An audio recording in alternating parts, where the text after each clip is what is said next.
Hey guys, my name is Gene. Today we're going to be talking about arrays. It's going to be super epic and we're going to get into it right now. So what we're looking at right now is integer a, right? So that's pretty obvious. But what if somebody asks you the question, make 5 different variables or make 5 different integers? Then you would just go, that's easy. Let's just go int b, int c, int d, int e, and you'll be, booyah, I got 5 different variables. Now what do you want me to do? And then what if that person goes, now I want you to make 100 different variables. And you're gonna be like, what? How do we make 100 different variables? It's gonna be hard to even come up with names for these variables. And the mysterious person that asks you the question is gonna be nobody. You have to use arrays.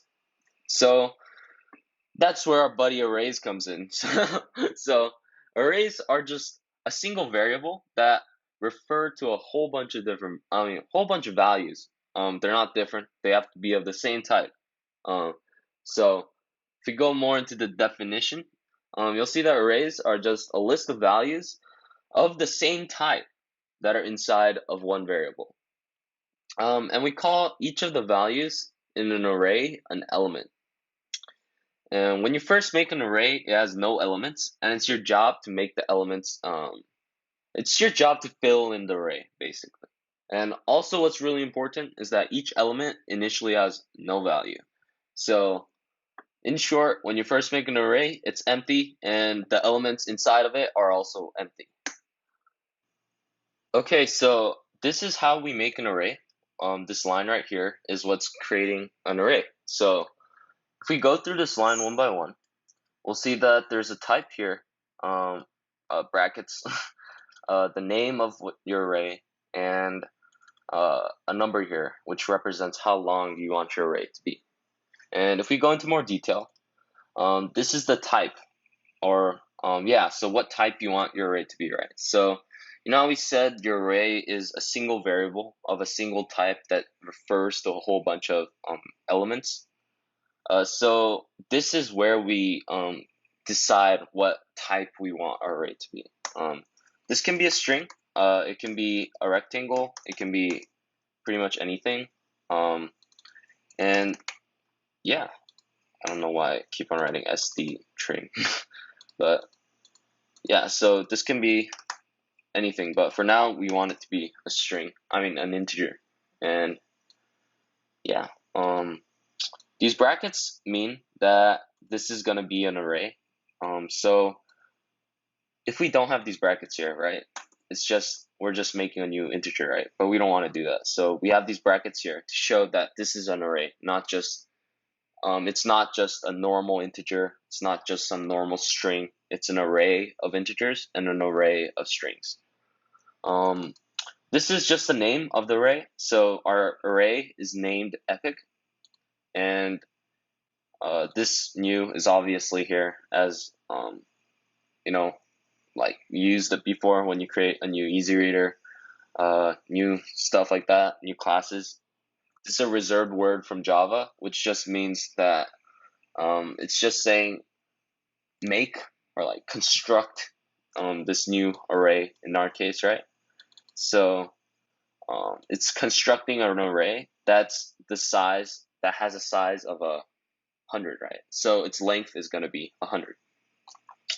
And yeah, that's what this number means. Inside of whatever number you put inside of these blocky brackets here means that it means that that number is going to be how many elements you're going to have in your array. So how long your array is going to be. And that's what that means. Now, after we set the size of an array right here, like we did, if we want to check the size, we can do that with dot length. And this is different from the dot length that you already know. So the dot length for arrays is, let's say we wanted to print out the length of our array, epic, right? In order to do that, we would have to put epic, or the name of your array, and we would do dot length. And notice how this is not the length with parentheses, right? This is different than that one. This length doesn't have the parentheses, and it's just dot length, right? The one with parentheses, this length, is reserved for is used for strings, right? Because this is a method of the string class. However, the one that we're using is not the one with the parentheses. This is something that you have to keep in mind, as the ones that you use in order to find the length of an array don't have the parentheses. So yeah, you kind of want to memorize this one. For arrays, the dot length doesn't have parentheses. For strings, the dot length has parentheses. And yeah, if we run our code, yeah, if you get this message, press cancel, and it'll say, okay, we'll just compile our code and we'll run it, and we should get 100. So yeah, so we know that epic has a length of 100. Also, there's an important concept in consi that everything starts from zeros, and this includes arrays. So in Java, you'd count from zero. So we want to go 1, 2, 3. It would go 0, 1, 2, right? And if you want to, let's say you want to access your array. In order to access like an element of an array, so you know how our array epic right now has 100 different elements. Let's say you want to access the first element, then you would go epic and put those blocky brackets, and you would put 0. Now most people would go, wait, it's the first element. Why aren't you putting 1, right? But then you know how I said in Java you count from 0. Everything is from 0. So the first element would be 0. The second element would be 1. The third element would be 2. So it's everything 1 less, right? So yeah, you want to keep that in mind too. This is going to be a little bit confusing in the beginning, but you'll get the hang of it very quick. So counting from 0, important, right? And let's say we wanted to fill epic with 7s, right? Like we filled the first element of epic 0 with 7. Now let's fill epic 1 with 7, the second element with 7. And let's do it with the third. And what you'll quickly notice is that if we keep on doing what we're doing, you're gonna have to write epic bracket up all the way up to 99, right? And then fill that with 7s in order to fill the entire array with 7s. And you're gonna be like, wait, what's the difference in making new elements if we're gonna have to write out every single element of an array, right? But this is where another important concept of Java comes up, right? The important concept is that an array's best friend is a loop. So arrays go hand in hand with loops. This is very important. You'll rarely see an array by itself. You'll almost most likely, always see it with an array. So in order to fill our array epic, effectively and actually make use out of an array is by making a loop, and we'll do that right now. Let's make a counter, set that as 0. We're gonna use a while loop. If you already know how to use a for loop, you can do that, but for this video, we're not. We're gonna use a while loop. So it's gonna run. The loop is gonna run as many times as we want epic to be, right? So it's gonna stop as soon as it fills all the elements of epic with 7s, right? So it has to be less than the length of epic, which we know how to do, right? And remember, it's not this, it's no parentheses, because it's not a string. We're trying to check the length of an array.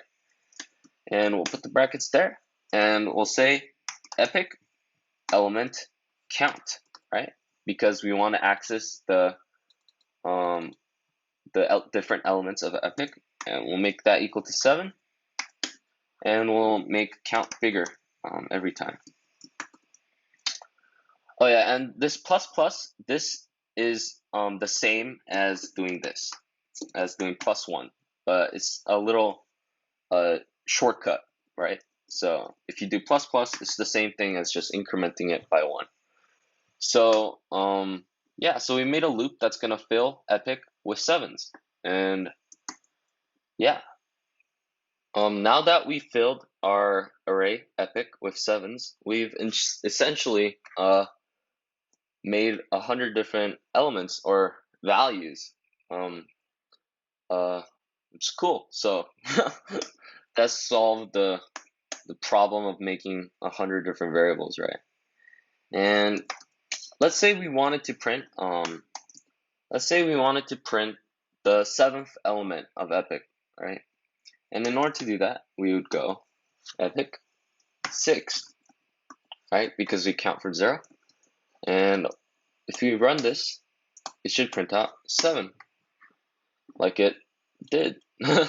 So because everything is filled in with 7s here, we know that all the elements of inside of epic is going to be 7. Also, another important thing is that, you know how I told you when you first create an array, it's empty? What you want to, let's say, yeah, so here's a concept. So in Java, when the computer thinks that a variable or an element or value is empty, it uses null. So it says if you have nothing inside of a string or nothing inside of anything, it says, oh, this is a null variable, right? There's nothing inside of this variable. It's null, right? But for integer arrays, instead of filling an empty array with nulls, it fills it with zeros. So this is something that's kind of important. So let's change the length to 10, and we'll print out every element of epic without filling it in. Okay, so the epic count, and oh yeah, I deleted the counter. And if we do this, so let's first do it for strings. Yeah, if we make a string array called epic and make it 10 long, and we print out just without filling it in with anything, and we print out the array, what it's gonna print out is a bunch of nulls, and we can test that right now. So it's gonna print out, yeah, a bunch of nulls, right? But for integers, it's a different story. So let's say we have an array of integers now instead of an array of strings, and we do that same exact thing. Let's try running it again. Now, if we run our code, you see how it's filled with zeros? So this is an important distinction that you're gonna have to make. When you first make if you print an empty string array, it's gonna be full of nulls. But if you print an empty integer array, it's gonna be full of nulls. And yeah, this is also like a little thing that you might want to keep in mind. And that's essentially it for this video. Actually, we're gonna move on to your lab. So this is your lab, and we have your lab output on the right over here. And what you're doing for your lab is that you're making 100 rectangles, and you're placing them randomly on the canvas, right? And they're all gonna have the same dimension. It's gonna be 50 by 100. And yeah, so how I would do this is we would do the exact same thing as we did in the video, except it's rectangles this time. So we're gonna make an array of rectangles that's the size of 100, and you're gonna make a loop, right, in order to fill in the array of rectangles. And you're gonna want to have to do that math.random stuff in order to pick the coordinates for the rectangles, and you're gonna want to print them. So yeah, your lab shouldn't be that bad. It's just doing what we did in the video, but with rectangles. And good luck, and we'll see you on the next one. Bye.